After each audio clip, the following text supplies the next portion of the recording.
I want you to imagine with me for a second that it's 6 a.m. and you're waking up excited. Now some of you are already thinking that's a fairy tale, but roll with me here. 6 a.m. and you wake up excited and you gather the family and you hit the road and you get on your way and you get to where you're going to, and there's a big crowd of people. They're all coming to the same thing. And you make your way up to the venue, and I guess you should have woken up earlier because you don't get to sit in the front. You get the back seats. You got to sit in the lawn section. So you settle down in the grass. But even though you're far back, you can hear the speaker perfectly. And let me tell you, they're amazing. You've never heard someone speak like this before, but you start to check your itinerary because they're not really saying what you expected. As far as it relates to you, you were kind of expecting to hear how you're going to have your best life now type of speech, but that's not what they're saying. They're saying things that are a little confusing and almost negative, and you kind of almost feel preached at by the end of it. But even in the midst of all that, you come out with a sense of purpose and meaning. And as it relates to the speaker themselves, you were expecting them to really talk mostly about themselves and how they're going to take office and beat the competition and bring about all these things that you're waiting for. But instead, during the whole speech, they really are focusing on you and how you're going to help bring all these things about. Have you figured out where you are yet? Or when you are? It's not a presidential campaign, and it's not even from this first century. It's 2,000 years ago, and you've just been up on the mountain to hear Jesus give his famous sermon on the Mount. What we're going to do this morning is we're going to focus on a small section in the Sermon on the Mount where Jesus tells us about being salt and light. I think. There we go. You can turn your Bibles to Matthew chapter 5. Matthew chapter 5, verses 13 through 16 is what we'll be looking at this morning.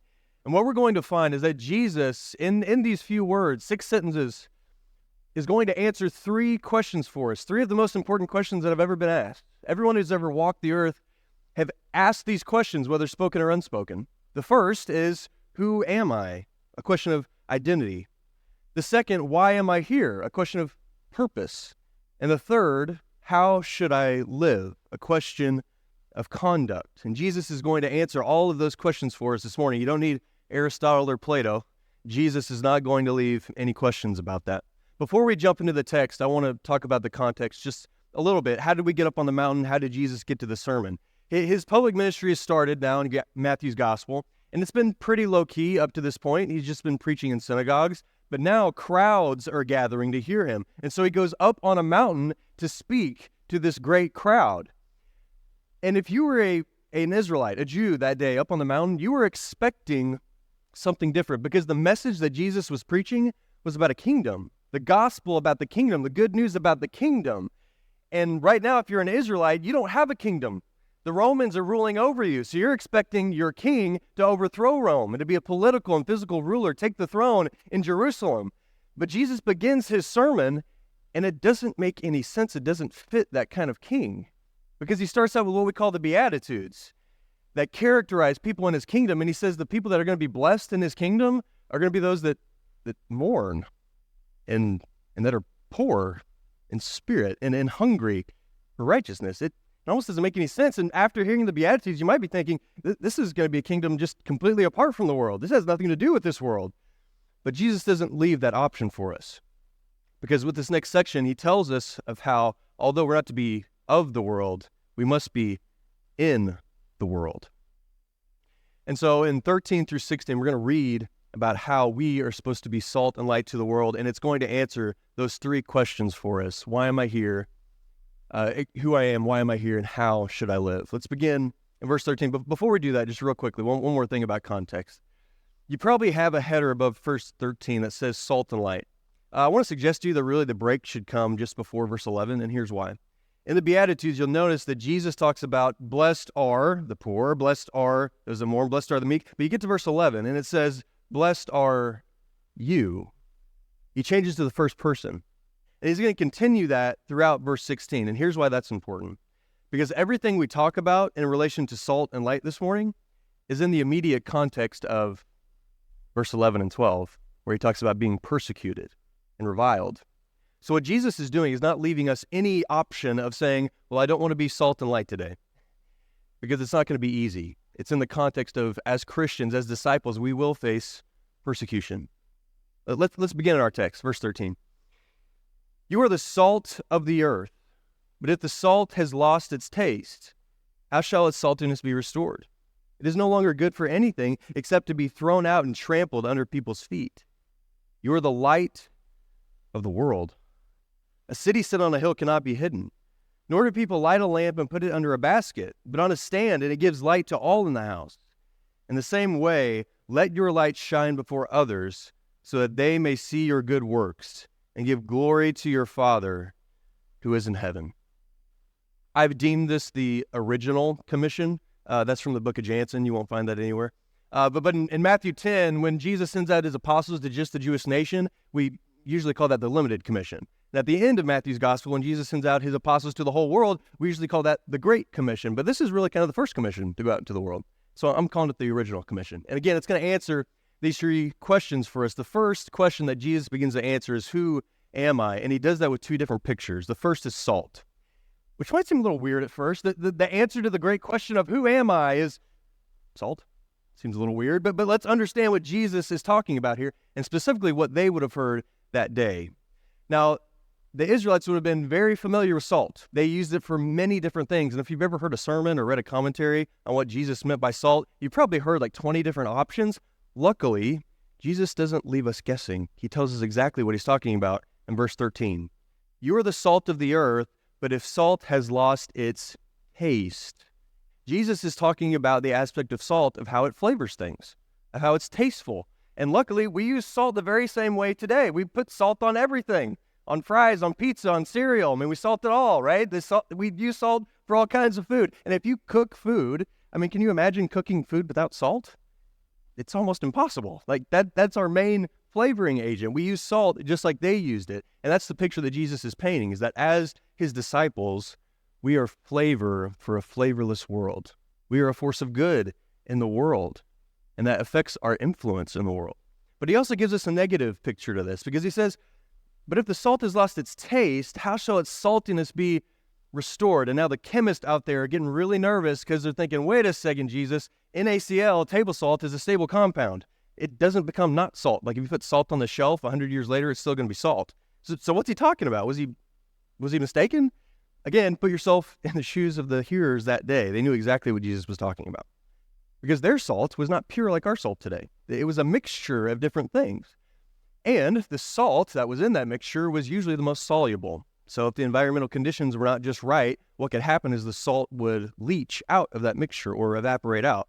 So when you go to use your salt mixture, it's not really salty anymore. So what would they do? They would throw it on the road to be trampled under people's feet. They knew exactly what Jesus was talking about. And so what's the picture? What's the lesson for us? Is that we are not supposed to be contaminated by the world. We are supposed to be pure salt. We are supposed to be different. We cannot have influence on the world if the world is influencing us. For us to flavor the world, we cannot be like the world. It's very tempting for us to want to fit in to our society, to fit in to our culture today, but Jesus is not calling us to that. He's saying us as disciples, we actually don't fit in. We are different and distinct. We are salt. The second picture that he uses is light. And again, the Israelites would have recognized that the picture of light. They use lights just like we use lights today, and he's going to use a couple different images to show that, a city and a lamp. But when they heard the analogy of light, there would have been a few specific things I think would have come to their mind. Number one, they would have viewed the law, the commandments of Moses, as light. We read Psalm 119, it is a lamp to our feet and a light to our path. They would have seen the law as light. They didn't view it as like tax laws. The light was good, or the law was good. It was light. But also the rabbis that taught the law would have been referenced to as lights because they taught the law, which is light. And also the temple would have been referenced to as light because there's priests that are following the commandments of the law in the temple. So notice what's happening here. In their minds, light is all these grandiose things. Moses that gave the commandments, and these rabbis, and this temple with the priest. But you see what Jesus is doing? He's looking at this little group of poor Jews. He says, you are the light. You are the light. He's empowering them. And again, he gives two different images to show that, kind of the negative aspects. First, he talks about a city set upon a hill. Likely, when Jesus gave the sermon, there was one city that they could see across the sea, the city of Susita, which would have been a great city up on a hill. Not that there's anything important about the city, but they would have got the image. Also, he might have been talking about the great city, Jerusalem, that, of course, also sat on a hill. What you might not know is that during that time period, great cities like that would have been lit at night. They would have had lamps to light the city, and that would have been to bring travelers in and keep robbers away. But the picture that Jesus is giving is that you have a great city up on a hill at night that is lit, and you can see it from miles away. There's no missing it. And then he gives the picture of a little lamp. You've probably seen a picture of the little lamp that they would use during the day, a little oil lamp. And most of their homes are one-room homes. So just that little lamp on that little stand could give light to the whole house.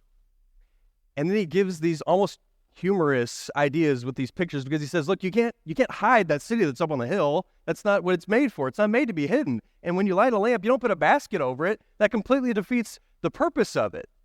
And that's exactly the point of what Jesus is telling us. We are light. That's who we are. And we are not made to be hidden. We are made to be lights in the world, to be seen by all. Notice that he gives a picture of a city where the whole community can see it, and a picture of a lamp in a house where just the family can see it. We're supposed to be lights all the time, in our community, at work, at home, when we're just with our spouse, just with our kids. We are lights all the time because that's who we are. And notice he says he gives light to all in the house. We are lights to all people all the time. We don't get to turn the light off. We don't get to turn the light off in the break room at work. We don't get to turn the light off at school.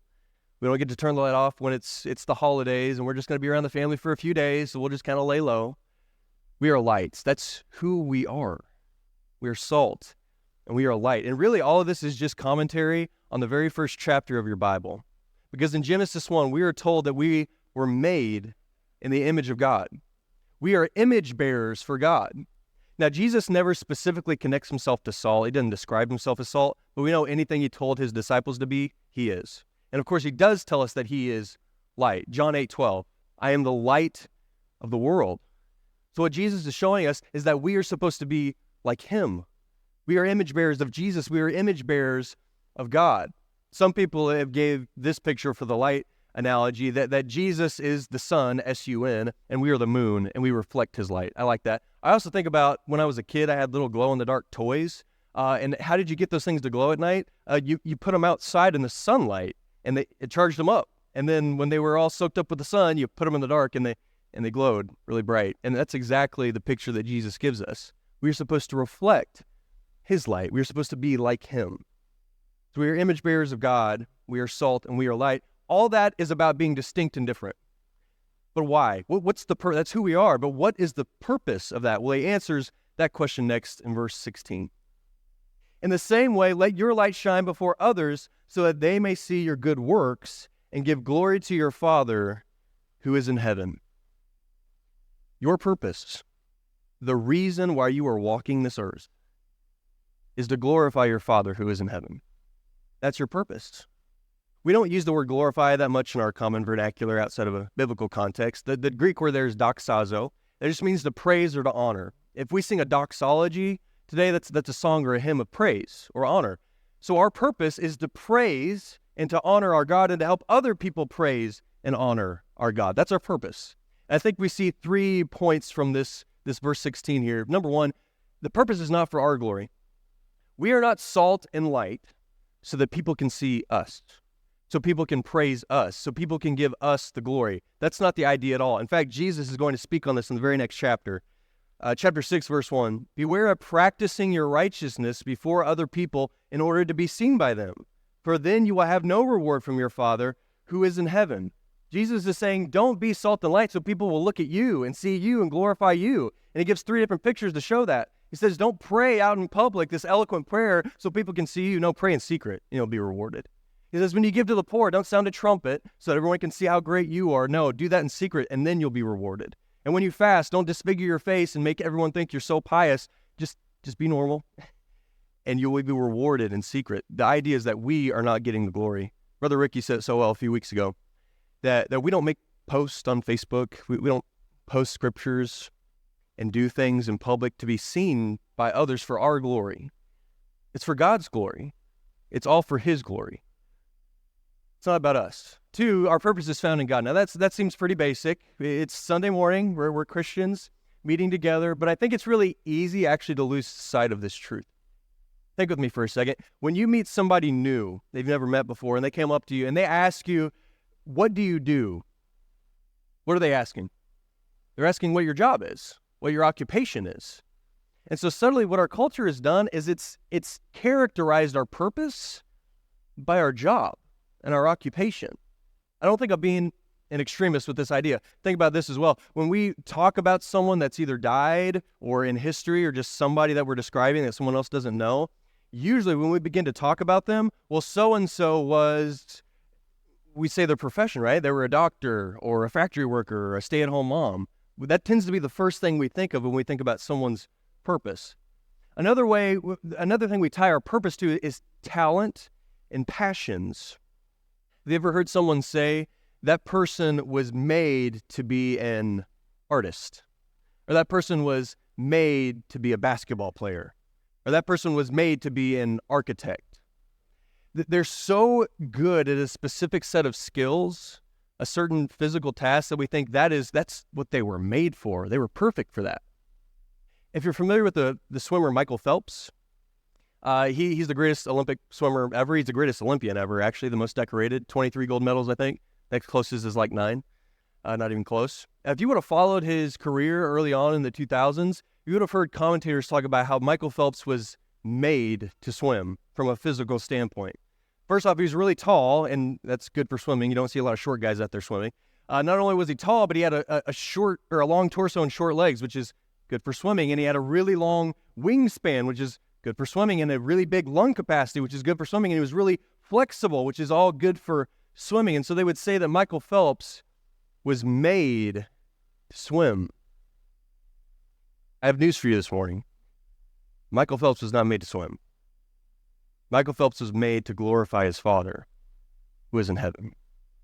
And that's our purpose too. You were not made to play an instrument. You were not made to play a sport. You were not made to crunch numbers. You were not made to give financial or business advice. You were not made to heal the human body. You were not made to make people feel good. You were made for something so much greater than that. You were made to glorify your Father who is in heaven. That's our purpose. That's our influence. And not only that, the last thing that this shows us, and really the thrust of verse 16, is that our purpose involves other people. Read it again with me. In the same way, let your light shine before others so that they may see your good works and give glory to your Father who is in heaven. Really, the aspect of us glorifying the Father is just assumed in this verse. The whole concentration of verse 16 is that we allow other people to glorify the Father. I want you to think back with me to the aftermath of COVID-19, of the pandemic. I think with any great event like that, there's still some good that can come from that. And I think we witnessed that. Because I'm sure here, just like we did in Arkansas, there was a long amount of time where you did not meet together as one. And that was awful. Man, I don't ever want to do that again. But when you came back together for the first time as Christians, wherever you were at, whether you're here at Campbell Road or elsewhere, didn't that do something for you? I hope it did. Didn't it help you appreciate just what a blessing it is to meet with other brothers and sisters in Christ?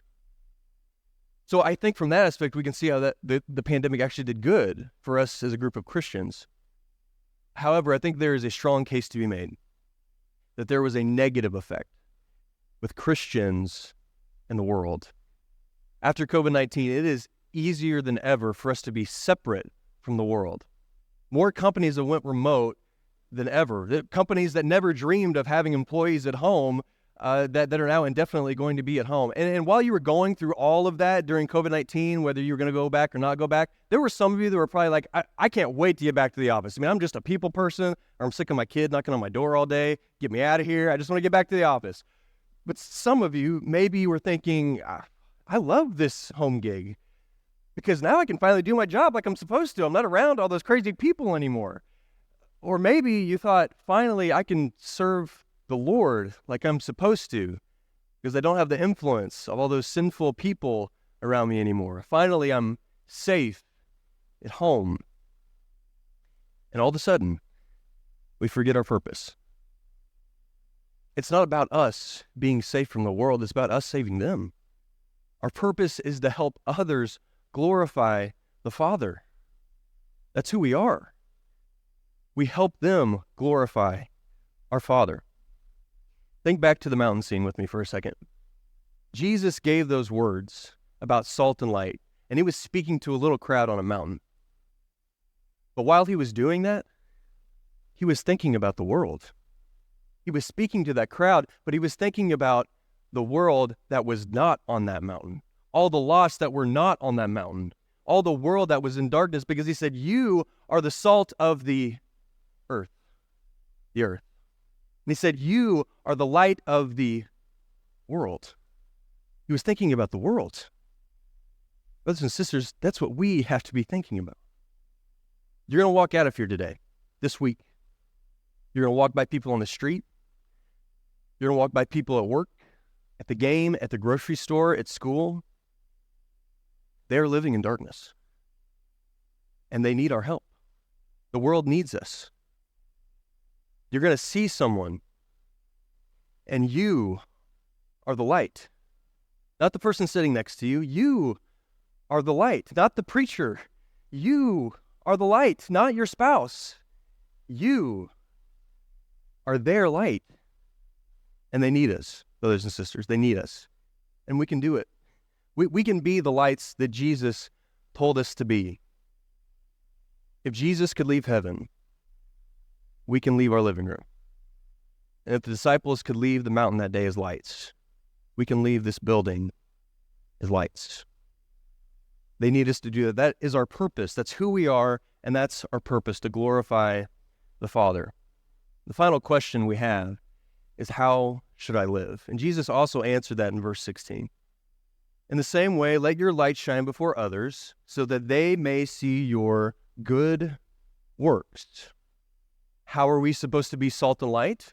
We're supposed to live by good works. Well, what good works, Jantsen? Well, luckily, Jesus didn't just say this and not describe that for us.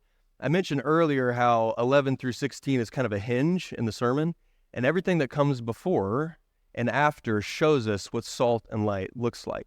The Beatitudes show us the character of salt and light, and the rest of the Sermon on the Mount shows us how to live in good works and be salt and light, how to live righteously. Now, don't get nervous. We're not about to go and flesh out the entire Sermon on the Mount. But I do want to think about some things that Jesus said on the Sermon on the Mount about being salt and light, how we live righteous lives. And let me suggest to you that these good works were radical. This was not just about sending cards and giving flowers. I'm not saying that's not a good thing to do. It absolutely is. We need that. But Jesus talked about some really hard things on the mountain that day. He talked about anger. He talked about how we're not only supposed to refrain from murdering people, we're not supposed to have murderous thoughts. We're not supposed to have angry thoughts or have anger in our heart. So when other people are bursting out in anger against the boss, against their family, against the coworker, against a referee, against the person that cut them off in the street, we don't join in on that. We don't even have a disposition of that kind of anger. We are different. That sounds like something separate from the world. That sounds like salt and light. Jesus also talked about lust, about how we're not only not supposed to commit adultery and be faithful, that we aren't even supposed to look at other people with lustful intent. And here our culture stands from a place of nobility and high morality when they say, well, I'll just look and not touch. No, that is not what Jesus Christ taught. But look what they're wearing. You are supposed to be salt, and you are supposed to be light. We don't even have lustful eyes or lustful thoughts. We are different from the world. It sounds like salt and light. Jesus talked about oaths, about our yes being our yes and our no being our no. So when we say we're going to do something in the home, we do it. And when we say we're going to do something in the congregation, we do it. When we say we're going to do something at school, we do it. And when we say we're going to be somewhere, we're there. That's different from the world. That sounds like salt and light. Jesus also talked about giving the poor. When a Christian has an excess of funds, has extra money laying around, gets the bonus, the first thing that they think about is not jumping on Facebook Marketplace and finding the best deal on the wish list that they've accumulated for the last week or months or year. They think about who is in need. They think about giving that money. That's different from the world. That sounds like salt and light.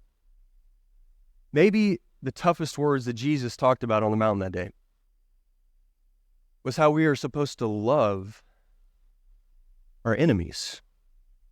Love our enemies and pray for them. So when the boss has done you wrong and everyone else sees that he's done you wrong, they have done you wrong, and they ask, what are you going to do? How are you going to get back at him? How are you going to make this right? You say, I'm not. I'm praying for them. And when everyone else is tearing down the president, regardless of your opinion, even if you see them as an enemy, when they're making posts and texting and saying things in conversations, you do not join in. Instead, you're praying for them. You pray even for your enemies. And when someone does wrong against your child, you don't cut them off forever. You love them. That is different from the world. That is salt and light living. That is what Jesus is calling us to. That is the influence we're supposed to have in the world. The opportunities to be salt and light are all around us. One awkward moment, one moment of courage could change someone's eternity. And that's our job. That's who we are. We are salt and we are light. Just like a little pinch of salt can make a difference to flavor, and just like a little light can make a difference in a room, that can make such a difference on a community. Just a little pinch of Christians, let's say 300 or 400, can make a difference in a community, let's say the size of Garland, Texas. That's who we are supposed to be, salt and light. In just 6 sentences, Jesus talked about who we are, why we're here, and how we are supposed to live. And if we understand that, we will just naturally, just like salt is naturally flavorful and light naturally illuminates, we will naturally have the influence on the world we are supposed to have. I want you to think with me in closing again, just about that mountain scene. If you were there that morning, that day, when Jesus gave the Sermon on the Mount, and you were sitting at Jesus' feet, and he looked right at you, and he said, you are salt. You are light. Can you imagine? He's saying that to you this morning. He's saying to you, you are salt and you are light. He didn't say it because it was going to be really easy, be salt and light. Remember, this is in the context of persecution. We aren't salt and light because it's so easy to be salt and light. We are salt and light because we love those people who are in the dark. And Jesus didn't give us this commandment without showing us exactly how to do it. Because Jesus loved those in the dark. He came to earth, and his own people rejected him. They belittled him, and they drove him away, and they beat him, and they killed him. They killed him. But not even that was enough to stop the love of Jesus. He truly was the light of the world. Nothing could stop Jesus from pursuing his people. And so the question for us this morning is, what is stopping us from pursuing his people? We are salt, and we are light. There's no room for thinking we aren't good enough, we don't have enough influence, we don't know enough.